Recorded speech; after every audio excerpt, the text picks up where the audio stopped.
पिछले 5-6 साल में स्किन की बीमारियों में फंगल इन्फेक्शन की बीमारी में जो परिवर्तन देखने को मिल रहे हैं, यानी इसके मरीजों की संख्या बढ़ गई है।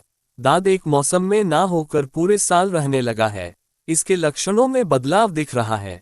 जो सामान्यतः काम आने वाली एंटी फंगल दवाएं थी, अब बेअसर हो रही है। ये सभी चेंजेस अनएक्सपेक्टेड हैं, आश्चर्यचकित करने वाले हैं। इसीलिए आज इस वीडियो में आपको फंगल इन्फेक्शन यानी दांत खाज खुजली के बारे में स्टेप बाय स्टेप बताता हूँ। ये क्यों होता है, कारण और इन्फेक्शन होने की प्रक्रिया, लक्षण और इलाज, और दोबारा होने से बचने के तरीकों के बारे में बात करूंगा।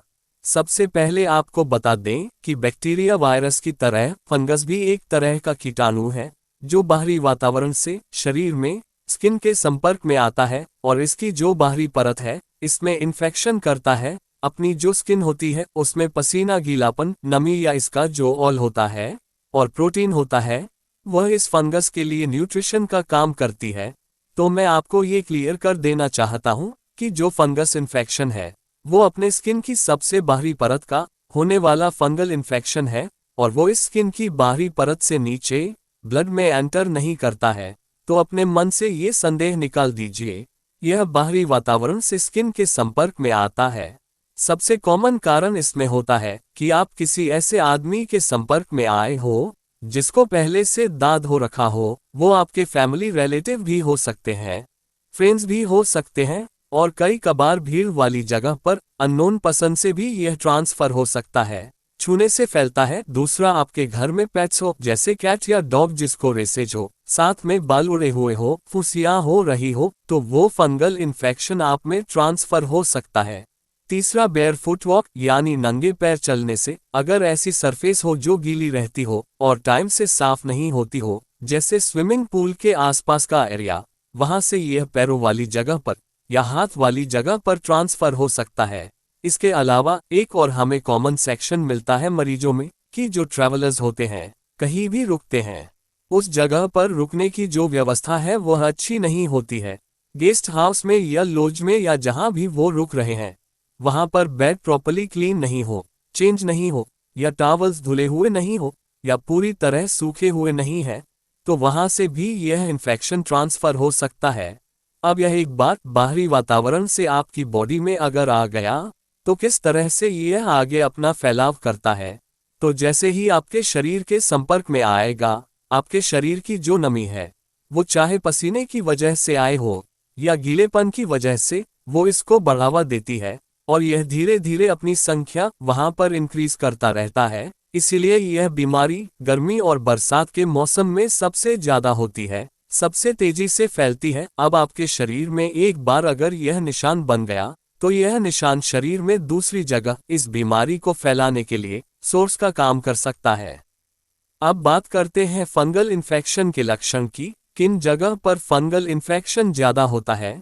शरीर की वो जगह जहां पर पसीना, गीलापन और नमी ज्यादा आती हो, इन जगह पर फंगल इन्फेक्शन की शुरुआत सबसे ज्यादा होती है, जैसे प्राइवेट पार्ट के आसपास या गर्दन पर। अब बात करते हैं कि यह गीलापन किस तरह से आ सकता है अपने शरीर में। एक तो कारण हो गया पसीना, दूसरा है गीलापन। नहाने के बाद में आप जल्दीबाजी में हैं, आपने शरीर को ठीक से नहीं पोंछा है टॉवल से और आपने अपने सारे कपड़े पहन लिए हैं, तो वो जो गीलापन है उसकी वजह से पहने हुए कपड़े गीले हो जाते हैं और लंबे समय तक नमी बनाए रखते हैं। तीसरा कारण होता है बारिश का गीलापन। अगर आप बारिश में गीले हो गए हैं लेकिन आप कपड़े चेंज करने की सिचुएशन में नहीं है, तो जो गीले कपड़े हैं नमी बनाए रखते हैं और इस फंगस को बढ़ावा देने का काम करता है।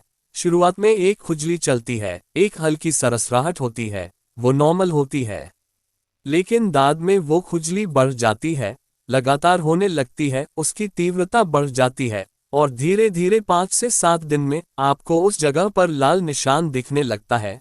शुरू में वो लाल निशान दाना भी हो सकता है या चौड़ा फैला हुआ चपटा निशान भी हो सकता है।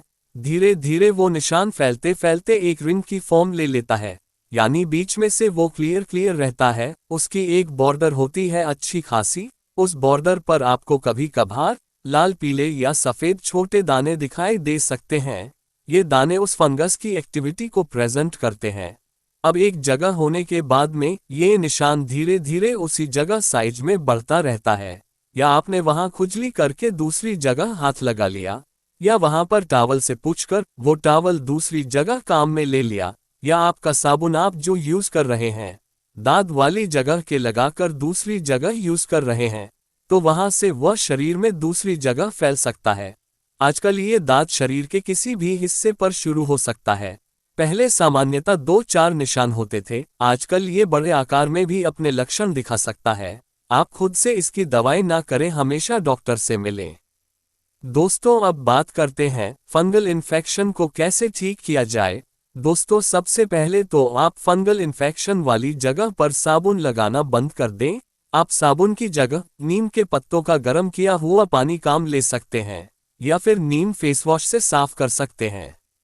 अब दोस्तों, मैं आपको ऐसी दवाई बताने वाला हूं जिससे आपका फंगल इन्फेक्शन पूरी तरह से ठीक हो सकता है। दोस्तों, ये दवाई जो आपको दिखाई दे रही है, ये एक क्रीम है, इसका नाम लुलिकोनाजोल है। ये फंगल इन्फेक्शन को ठीक करने के लिए बहुत ही इफेक्टिव दवाई है।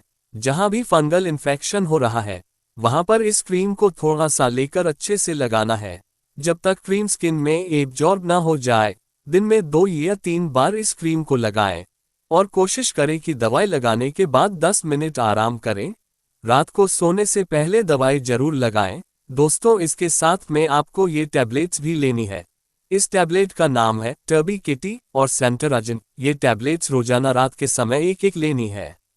इसके साथ में आपको एक टैबलेट और लेनी है, इसका नाम है चिट्राजिन। आपको 10 दिन के अंदर फंगल इन्फेक्शन पूरी तरह से ठीक हो जाएगा, लेकिन आपको ये दवाई बंद नहीं करनी है, लगातार 1 या 2 महीने तक लेनी है ताकि ये जड़ से खत्म हो सके। अगर आपको यह वीडियो नॉलेजेबल लगा हो तो आप इसको लाइक करें, अपने फ्रेंड्स के साथ, फैमिली मेंबर्स के साथ शेयर करें और हमारे चैनल को सब्सक्राइब जरूर करें आगे स्किन से रिलेटेड प्रॉब्लम्स के बारे में वीडियोस देखने के लिए। Thank you.